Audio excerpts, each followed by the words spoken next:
your illness is starting to get concerning for me. You have a problem. You're a degenerate gambler. Now, you're not a degenerate gambler in the sense that most people are, where they just lose all of their money. That's not your problem. Your problem is that it's a dependency. Like, you can't live without betting. Like, you can't enjoy things without betting on them. To the point where multiple times 2 nights ago, you texted me about James Harden because you'd bet on the Rockets. The problem was you didn't know how to spell James Harden. So about 5 times I got James, Hardin. And that's just a sign. It was a sign to me that you're a sick man. It's a pretty easy explanation. My best friend, one of my best friends in grad school, is the best man at his wedding. His name is... You have a PhD. Jason Harden. It's spelled the right way. There was a building at the University of Nebraska where I went to school that was called Hardin Hall, spelled correctly. James Harden is the problem, not me. The first obvious step is denial. You bet on the Combine. You still bet on the AAF. In fact, we are having trouble starting the podcast because you were having an out-of-body experience that the AAF lines had not been posted yet. I mean, look, the best cure to being upset about the lack of efficiency in football is to bet unders. To watch the AAF. I don't disagree with you. In all fairness, though, if you are like Eric and you enjoy betting on the AAF, you and Ben Brown have managed to convince yourselves that it's worth spending time on. It's a worthy cause that you guys have done a great job on, and you have been maniacally successful on the AAF. Doing what? Can you explain the strategy to people? It's not that hard. You just I know it's not that hard, but we need to know what it is. You bet underdogs and unders in that so far, because there's no reason in a league that has 3-4 now weeks of data that any team should be favored by 15 points like the Arizona Hotshots were against Atlanta. Atlanta, by the way, offensive coordinated for the first time last week by our friend Ken Zampese. Did pretty well. They won. They won outright, yeah. So, there's no reason, and I don't care if it's first half, second half. Dogs and unders, man. Dogs and unders. There you have it. I might even do that this weekend. I might watch some games this weekend because I was really looking forward to Tiger playing at Bay Hill. It gets me ready for the Masters, prepares my body, and he's got a sore neck. So he's out. So now I don't know what I'm going to do. I'm going to have to watch the AAF. Have we discussed the other thing which has shown, maybe not your degeneracy so much as my degeneracy, so much as Neil Hornsby's, which is our competition in the weight room tomorrow? Yeah, Neil has talked about this. He has spent equal amounts of time over this week talking about this bet and working, from what I can tell. Yeah.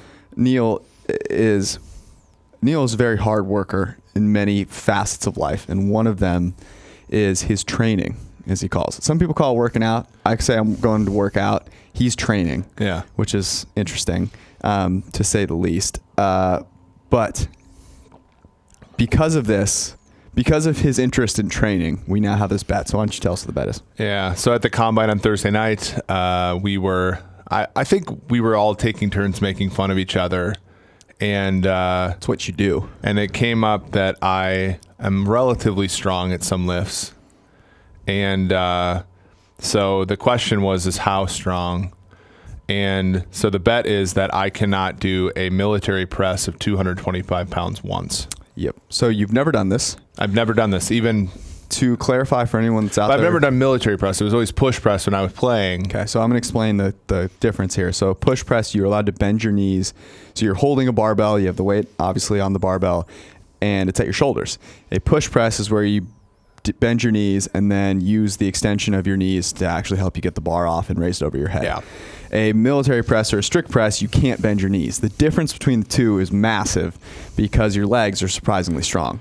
So it is a much harder lift, obviously. 225 is quite a bit of weight. It's a little below your body weight.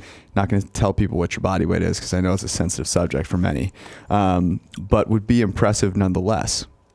What's your confidence level at right now? You have to do this on Friday. Tomorrow, yeah. Tomorrow. Well, I'm feeling good physically. I'm not sick like anybody else at the office here. Yeah, looks can be deceiving apparently.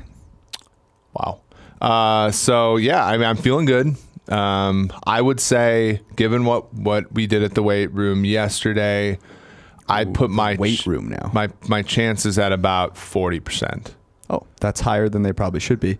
But yeah, I'm here for it. So if you are able to get 225 overhead, you and Neil win. If not, then I win.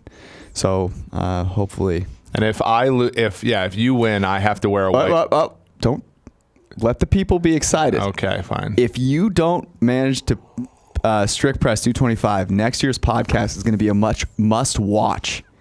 Believe me, you're going to want to watch it. So if you really want to know what happens, obviously ask Eric to put it on Periscope, and I'm sure we can find a way to do that. Let's move on to some of the news that has come out of the Combine. We got back from the Combine last week. It is a fun time despite being in Indianapolis in the middle of winter. My prediction is that we move it to Phoenix. That's where I think we should move it. What about like Nashville? Nashville's freezing this time of year. I mean, not more than Indianapolis is. The point is not to go linearly. It's to actually improve this situation. The idea that you would choose to go to a place that's cold is mind-blowingly stupid. Indy, though, has the components you want other than that. So it's small enough that you don't have to deal with a ton of people. Mm-hmm. It has places that you can go and the stadium's indoors. Coaches can just feel, they can enjoy themselves. So if you go to Phoenix, it's warmer. You have that great facility there that you can do things at. It's not a huge place, but it's big enough. Phoenix gets my vote. I would say San Diego, but I don't know that they'll do that now that there's no team there. And there's no indoor stadium. Right. That's the issue. Well, Nashville doesn't have that either. That's true. That would be a problem. Minneapolis. Get worse otherwise. Jesus.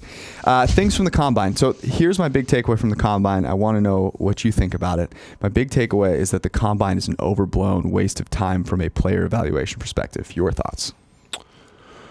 Yeah. Well, I mean, if you read our articles last year pre-draft, we know that things like Pro Football Focus grades are, more predictive for many positions than, these athletic tests and things like that. Not just like more, but like many orders of magnitude more. And so obviously how a player plays. That being said, to get into the Combine, you have to have played, there's a lot of interconnectedness. Right.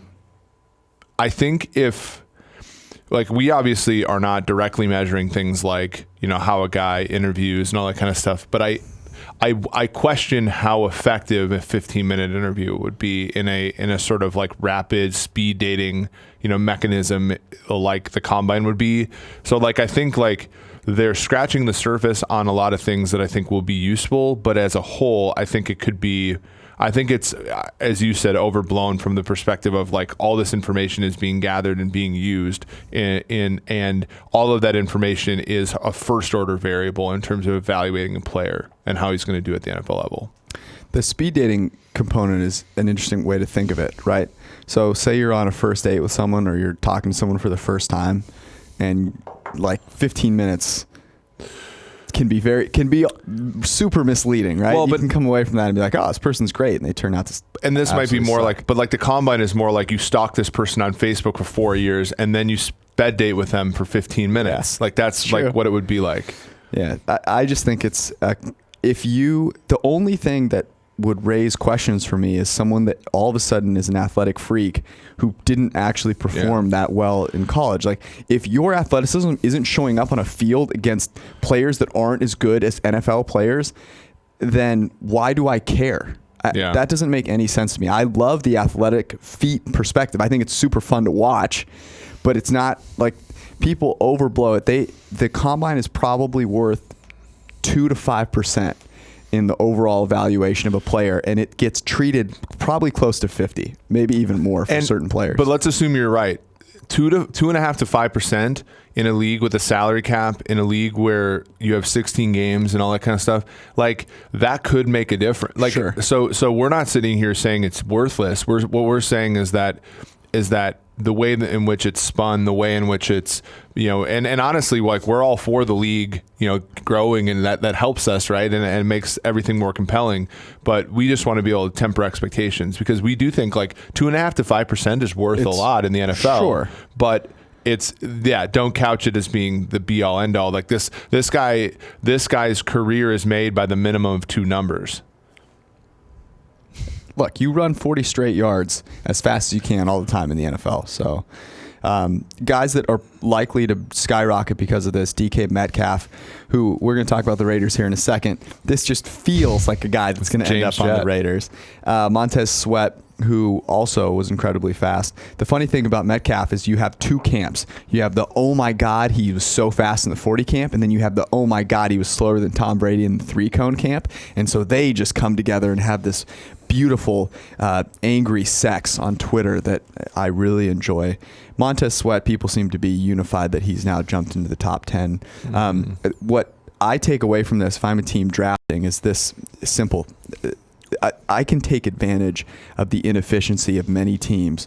So when I trade down now, I have the added benefit of a player who did not wow at the combine, at DeAndre Baker, for example, that I might have thought about taking at, say, 10, who now I can get at 20, right? Yeah. I think of Derwin James, who that doesn't really apply to because he's an athletic freak, but the inefficiency of people over-selecting for the combine makes your trading down more valuable. I don't really want to talk about the Kyler Murray stuff because it's absolutely ridiculous. But when you saw that he was over 5'10", 6 to midnight? Yeah, I mean, I can't wait for that throw that's going to be the difference between being 5'10" and 5'10" and 1/8 or whatever. So, I mean, honestly, like the height and weight stuff is going to be. It's going to only confirm what a person already believes, right? Yep. So if you wanted to draft Kyler, what it does is it gives you an out and say, well, he's not too short. And if you thought he was too short, then you're going to make fun of the fact that we all cared about that extra 1/8 of an inch, right? So that's kind of where I'm sitting here. But I think it's encouraging for him. If you want to look at our YouTube video, I think it's already up to like 8,000 views, where George, myself, and Steve Palazzolo talk about Murray and step into the front office with us. Yeah, and what the Cardinals should do. Some pretty good feedback on it already. Somebody said that this was a cool format. Would love to see more for different situations. Ooh, I liked this one better. God damn, you guys are mentally retarded.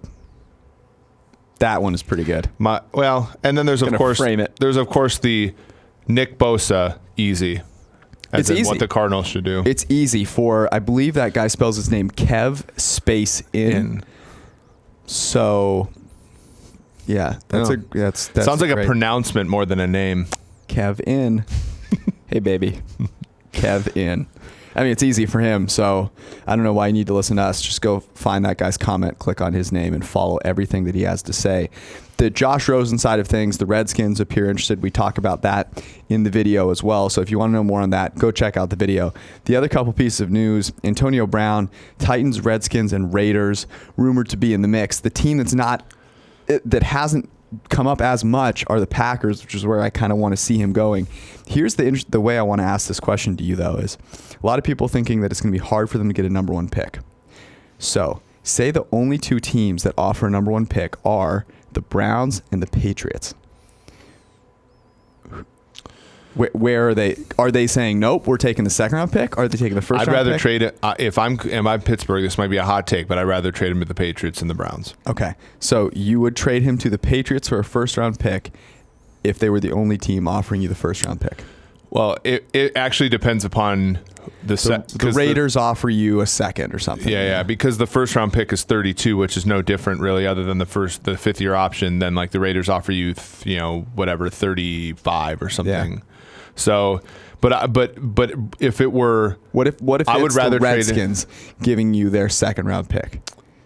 I assume they still have. I would take that over like 10 spots over whatever or 15 spots over whatever the Patriots have.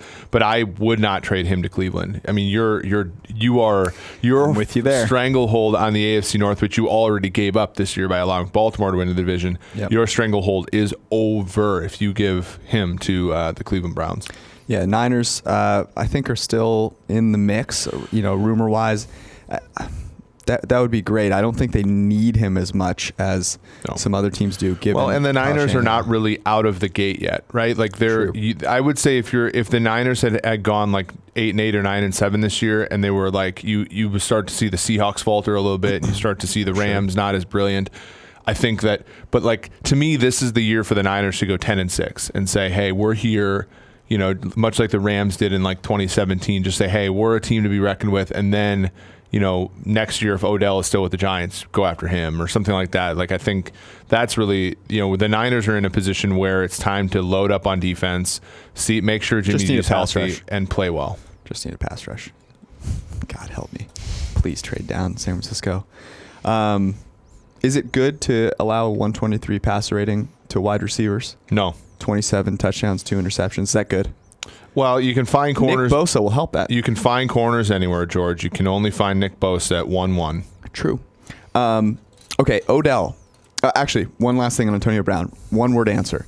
Does it bother you that he is actively showing his offseason on Instagram? No.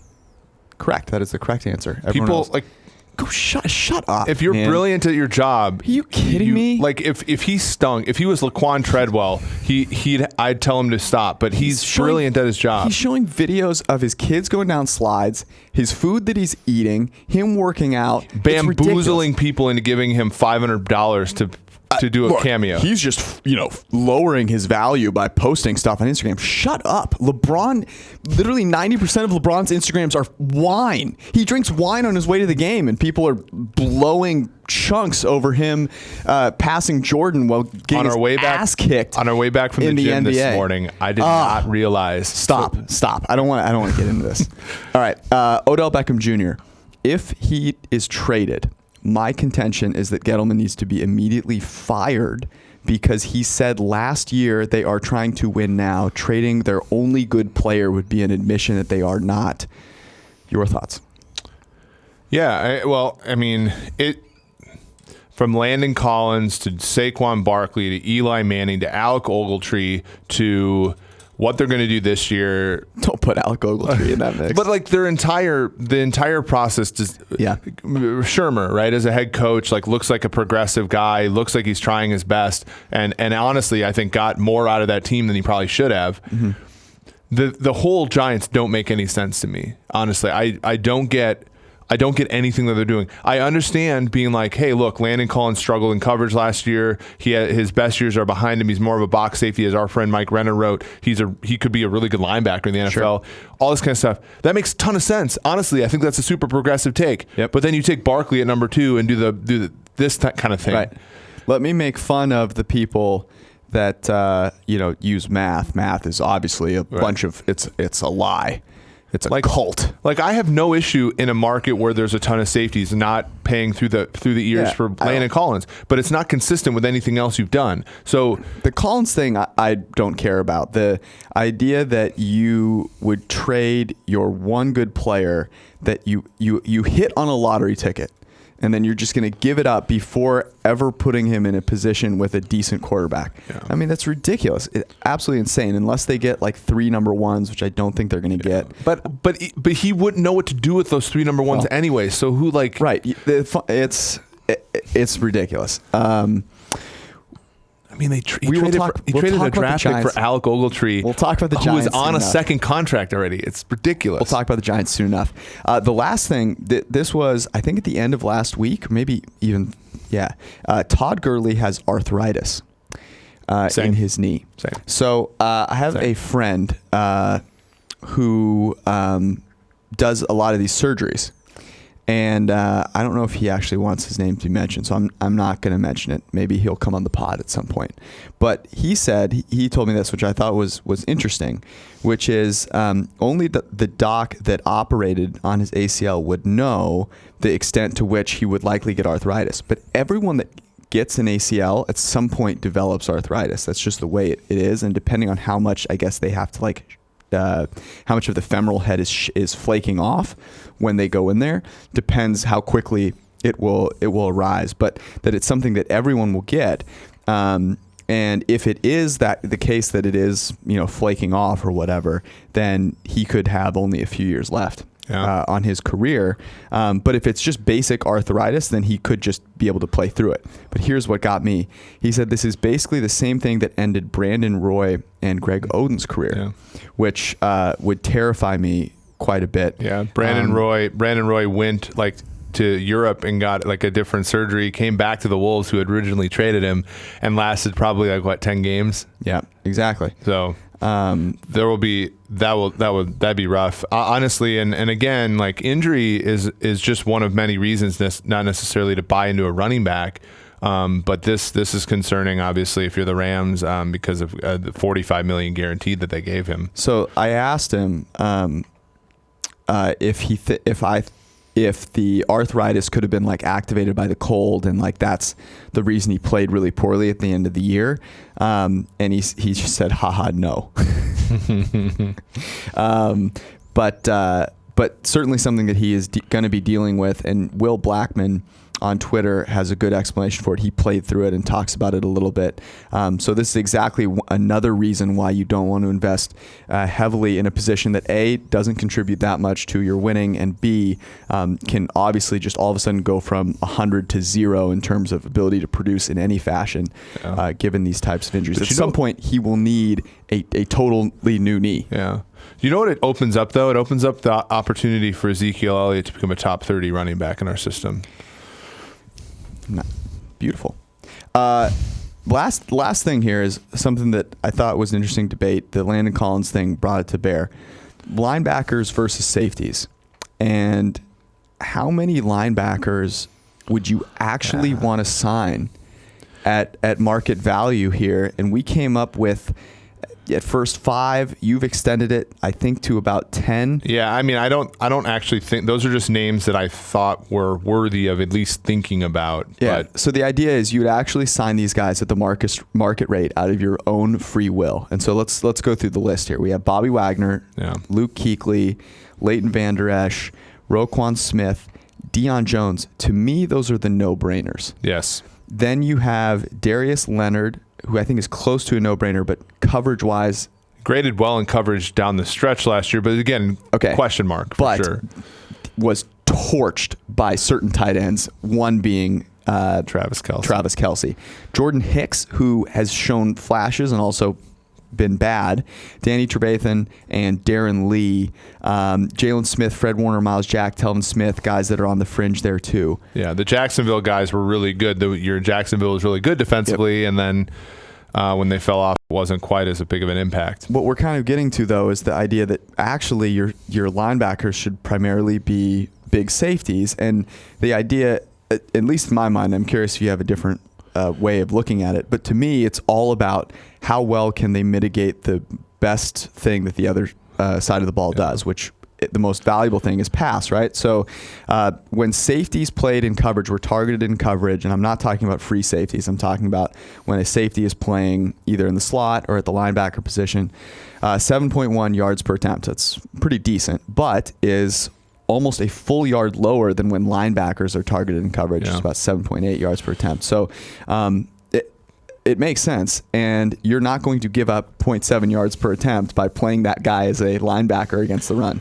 Right, exactly. So like if you think about it, what's the worst thing that can happen to you as a running? Because we've seen that. We'll get destroyed in the run game. Well, no one's giving up 7 yards per carry. Right. No one's giving up 8 yards per carry. So having a guy in there, and so to sort of come back to the idea of the safety market, we've seen all these names: Eric Weddle, obviously the Landon Collins, and the guys that are being let go, Tyrann Mathieu, an enterprising team, the Patriots, for example, I knew they were coming out. May sign, people are like, oh, this safety market's going to be deep, right? I actually don't think that that's true, because a team like the Patriots might sign 3 of them. You know what I'm saying? Because if you're like, well, the money downs in the NFL are second and third down, and I have 3 safeties on the field all the time. Sure. And one of those guys gets hurt. Now I needed my 4th safety, right? If you have a team like you have a Kenny Vaccaro on your team, and you have like they've made a lot out of Patrick Chung, who's just kind of an okay talent, but when you put him in a tight end eraser role, he's great. Devin McCourty, former corner, brilliant in the deep field, like. I think that there's going to be an edge here because these guys are probably going to be coming in at lower rates because there's so many of them that I think the biggest mistake a team's going to make this offseason is going to be like Kansas City with Spagnuolo giving Landon Collins the top market deal and being like, okay, we have Landon Collins and a big question mark at other safety. When in reality, you could say, well, I'm going to sign like the second tier here. I'm going to sign all 3 of those guys to mid-level deals, and then you got that position and linebacker completely dealt with. Well, the interesting thing is if you put a safety out there and the opposing team treats him as like a coverage guy, you're probably going to entice the opposition to run the ball a little bit more. The Chiefs did it with Sutton. Their only problem was that they still couldn't cover. Yeah. So like when they did pass the ball, they were just getting torched. The nice thing about having those extra safeties is that you can still cover and play the pass. But if you're a defense and you're bad, you would rather the team go 6 yards every single play on you than bust big plays in the passing game. So it is literally the bend but don't break. And as you said, when the offense sees the box count being such that it's advantageous for them to run relative to other runs, not relative to passing, them running the ball on you is a positive play as long as you can make tackles. I would be doing everything that I talked about this last year. If I were, my defensive mantras would be this. We would practice against play action, playing the pass first. We would spend half of our practice doing that.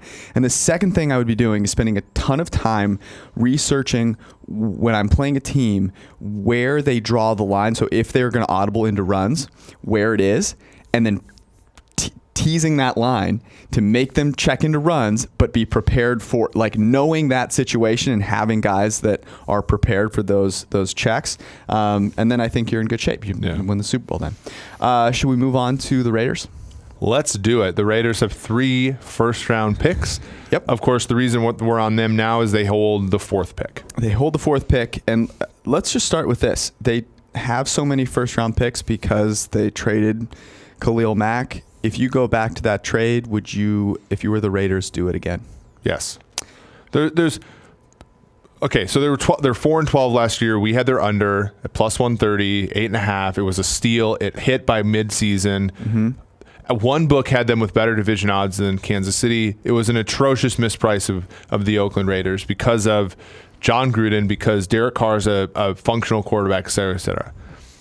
We look at that team, we said this team's going to be bad, right? Mm-hmm. And if we know anything, it's that adding a player like Mack, as good as he can be, the best that he's going to be able to do for you is take you from 4-12 to 6-10. Yep. And John Gruden, and you put me on this side of this argument, John Gruden is smart enough to know that 6-10 in your first year as a coach, in your second to last year in Oakland, who gives a flying rip about that? Yep. Might as well go 4-12. Might as well put yourself in this position where like they have the most flexibility in the draft aside from Arizona at 1, and it's because of the stewardship and frankly getting a number 1 for Amari Cooper. Like, Cooper played well for Dallas. He disappeared at times down the stretch. It was great. But, like, that was a fleecing of Dallas. I don't care what the results are.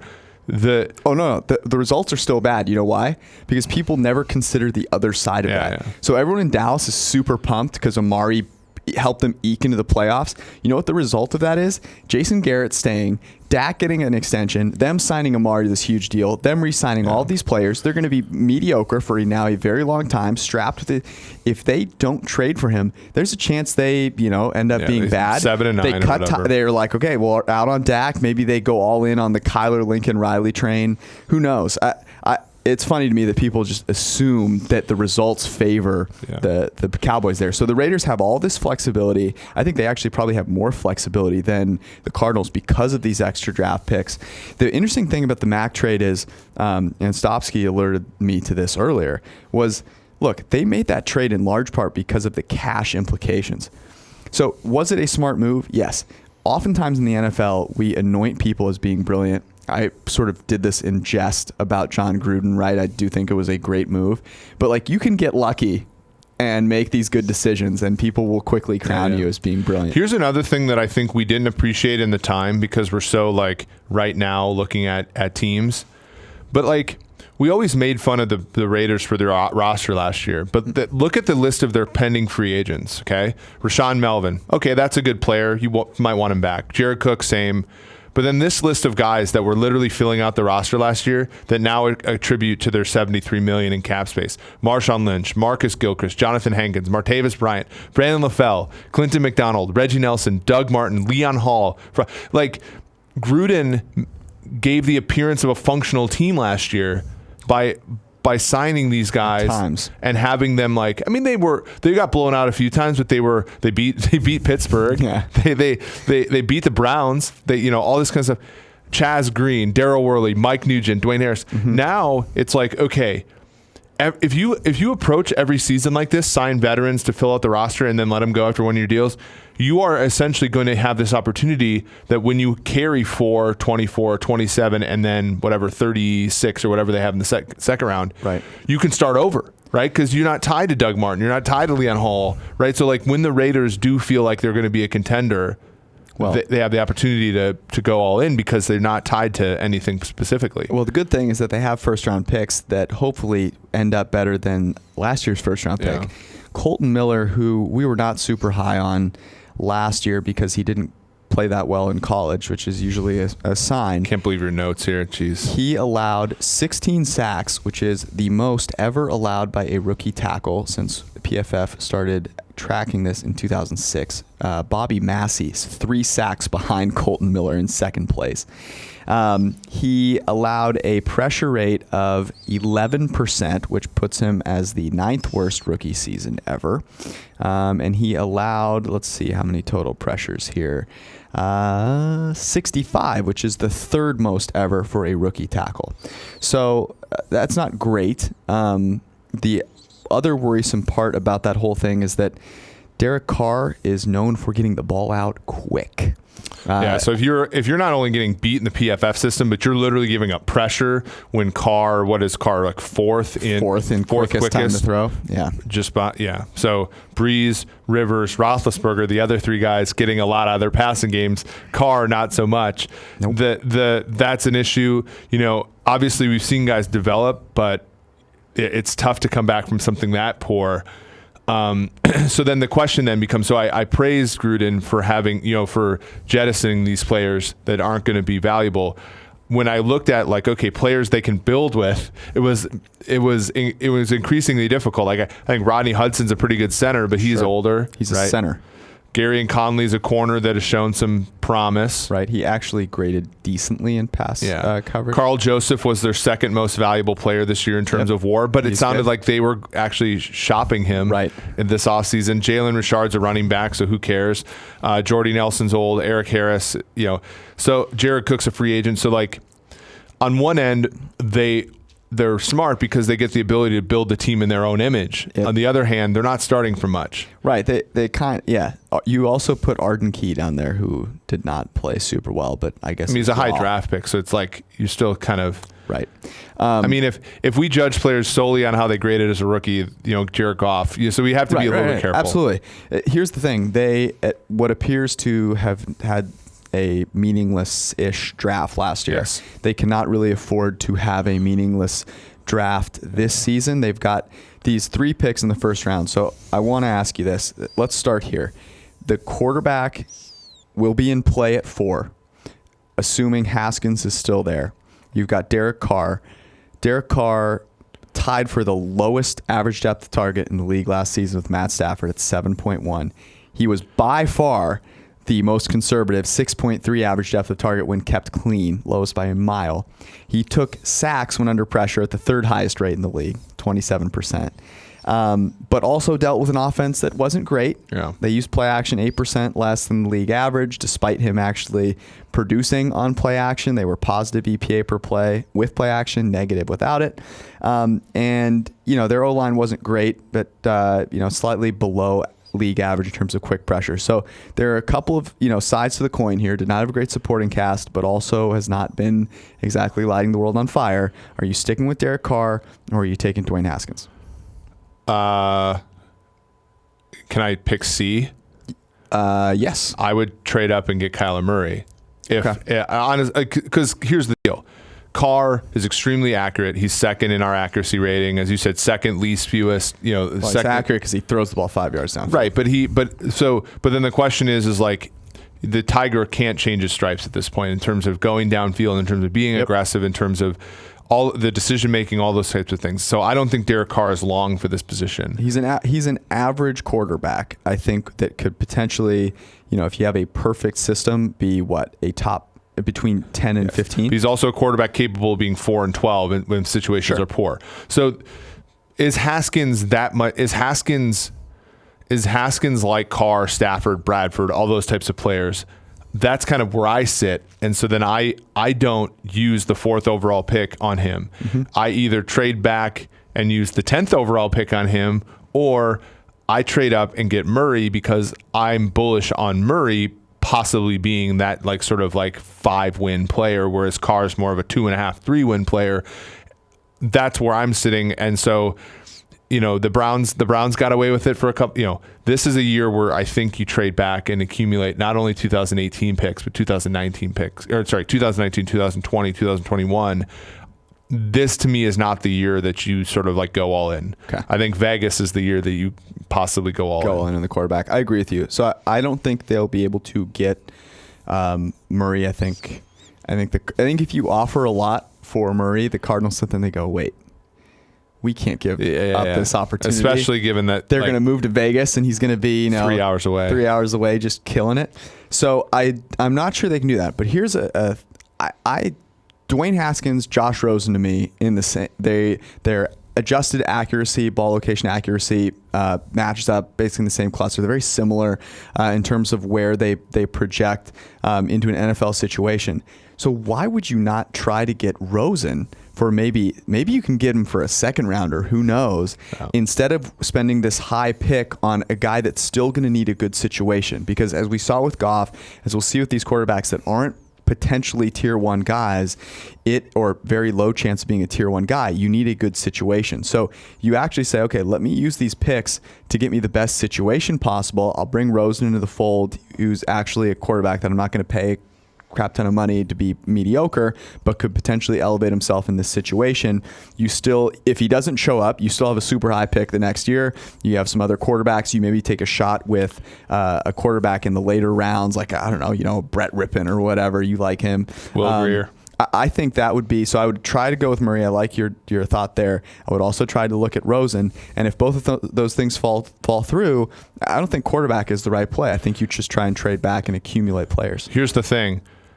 Browns in 2017 used their 4th pick on Kaiser. Yeah. The 4th pick for the Raiders would be 35. Arizona's going to be like, that's basically a first-round pick, but to Arizona, they can also sort of it's not. I think the 35th pick would not be something that they would sort of scoff at, right? So, and then I think Rosen's a far better prospect than Kaiser. So in this situation, it's not only that you're giving up a 2nd round pick, you're giving up, as Steve would always say, your 4th pick, right? And so I don't find that as an issue. Honestly, Carr was picked with in that same region. Yep. You're exchanging a known average for a unknown average with a big variance. Yep. I think that's a pretty good move, and frankly, I don't know. It's probably the best alternative to Murray. Shouldn't you not get him? Yeah, I think their best case scenario from many Raiders fans' perspective is that Bosa falls to them because their belief is that their pass rush being bad is the reason they sucked. 13 sacks last year. Right. I have news for you. They sucked with a pass rush. You have Emmanuel Lemur starting at linebacker for multiple games. It's ridiculous. So, yes, if you really care about getting 2 more wins, then Nick Bosa is your guy. No, maybe, because he has to pan out too. Sure. He would have to be, obviously a great player to get to that level. But I do think that would be, given all the other teams that could potentially take Bosa in the top 4, the Raiders would be the least disastrous because they have 2 other picks. But I've said this many times, if I'm picking in the top 5, really the top 10, and I'm not taking a quarterback, I am trading down. It is just the variance and the value at the quarterback position so much higher than the others, and it's a lottery. You have no idea what you're doing. What if we ended on this idea? Okay, so what win total is Vegas going to have to put on the board for you not to go under the Raiders in 2019? It depends if they get Murray. Assume no Murray. Because I don't think it actually changes with respect to any other decision at the QB position. Yeah. So what number would they have to put for me to go over? Yeah. They're not going to. Yes. 4.5. Okay, because 4.5, they barely ever put a 4.5 on the board. So you're basically under or no bet for the Raiders this year. It's tough because I would guess they are going to run it back with Derek Carr. Yeah. No matter who they draft, because the way that Carr's contracts are structured out, like I think they literally just if they draft a guy. What do you think it will be? I think it'll probably be what, 5.5? I think it'll be 5.5, and I think it'll be juiced to the under. Yeah. I think it'll be like plus something. But then here's what are you going to do there?